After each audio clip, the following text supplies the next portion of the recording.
Okay, guys, so I'm here in my basement where I figured I'd get the least amount of distractions. And I'm sorry if I may be coughing and clearing my throat during this video because I'm still sick and the basement's kind of musty. But today I'm going to talk about one of Ron Paul's statements about a deceased veteran named Chris Kyles. And it's quite a controversial statement. It'll come shocking to some, but before I talk about how I feel about this statement, I'm going to talk about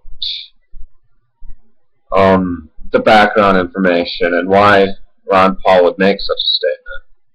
And I have to admit, I would not expect that Ron Paul would say such a thing. But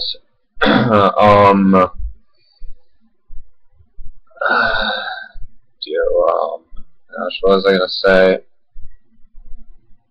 I don't know. So apparently, yeah, that's the statement itself. So apparently, a veteran named Chris Kyles, he was, I think, one of the Army's greatest snipers, from what I can recall, was recently shot and killed at a shooting range, which of course is tragic. It's always sad when someone dies. And Ron Paul made a statement saying that he who lives by a sword dies by a sword. This is a biblical statement from this is a biblical statement that Jesus made, you know, when Peter pulled out the sword and cut the guy's ear off. Well, that's basically what Ron Paul was saying. This person apparently killed lots of Iraqis in the Middle East. So, yeah, from that point of view, I guess it would make sense to set that. But,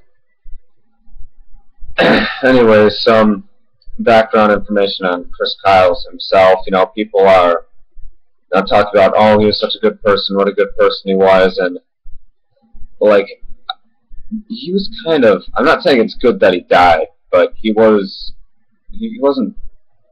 kind of weird. Like, he told some bullcrap story about punching Jesse Ventura in a bar like a week ago. I don't know if that's the same Chris Kyles, but I know it was an Army sniper who did that, and you can go look that up on Alex Jones. So this is really weird. He's probably like,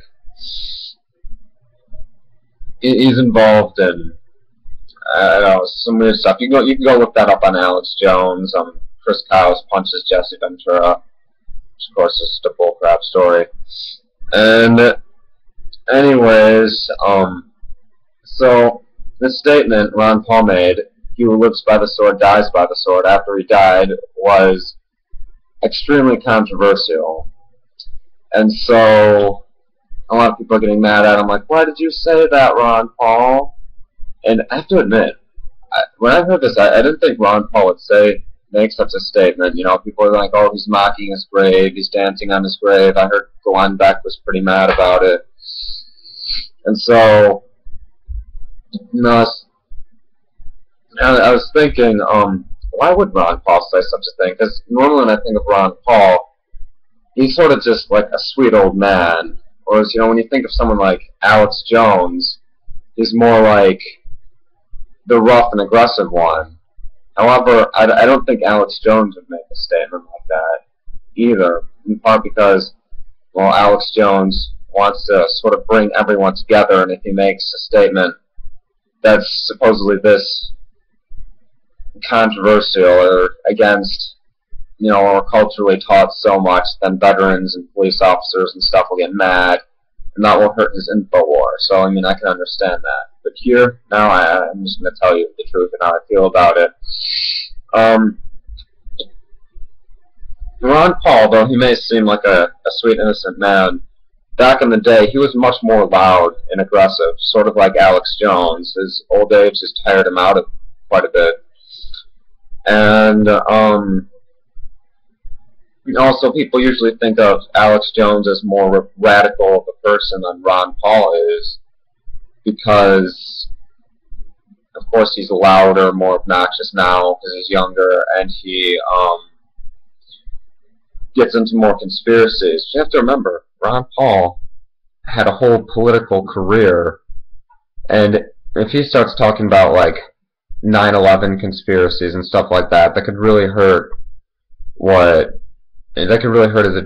his agenda. I don't want to call it an agenda. That sounds kind of negative. That can really hurt his campaign for liberty a lot. You know, he doesn't really want to be associated with conspiracy theories, and if he says statements like this during his political career, he wouldn't have made it at all. So I think that's definitely an important thing. And Ron Paul probably is quite a bit more radical than Alex Jones. I mean, I guess we don't know for sure, but he's made some statements to indicate that he's actually an anarchist or an anarcho-capitalist. He hangs out with people like Murray Rothbard and Lew Rockwell, who are anarcho-capitalists, such as myself. He is definitely more radical when it comes probably to freedom than Alex Jones is. I mean, he's, again, in favor of eliminating the government, or Alex Jones is kind of, you know, pro-America. I'm sorry, this is supposed to be a statement about a sniper, but yeah, I'm just giving you some background information to why he said this statement. And so now that Ron Paul is retired, he doesn't have to worry about his political career anymore. You see what I'm saying? He doesn't have to worry about talking about conspiracies. He doesn't have to worry about saying things like he's an anarchist so much. If he wants to say that, he can. You know, Alex Jones even stated now that he's retired, he doesn't have politics holding him back. He can say whatever. And so this is probably why he expressed his opinion. I do not think he would have expressed this opinion had he still been a congressman, because it would have hurt his campaign.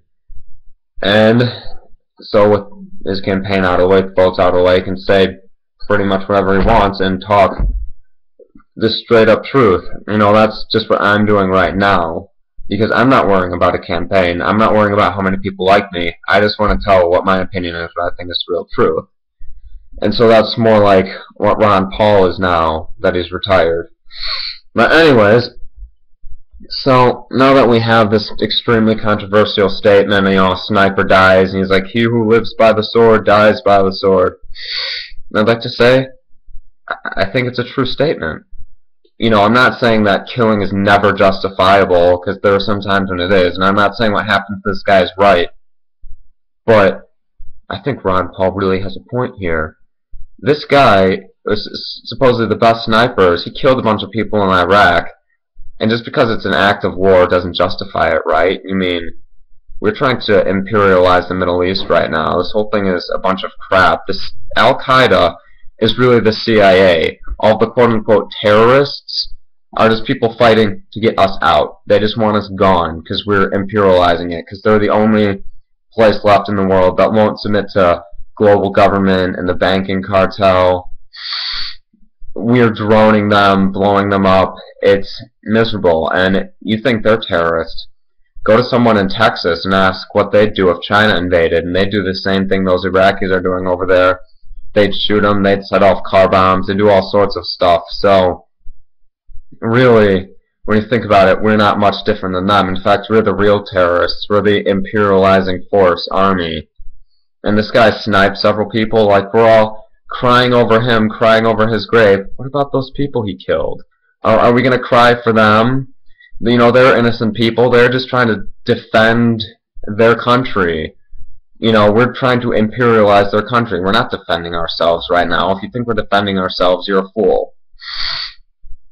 You know, 9/11 was an inside job and all that. But, seriously now, I think it's a good point. And then, you know, God and the universe works the way that it works.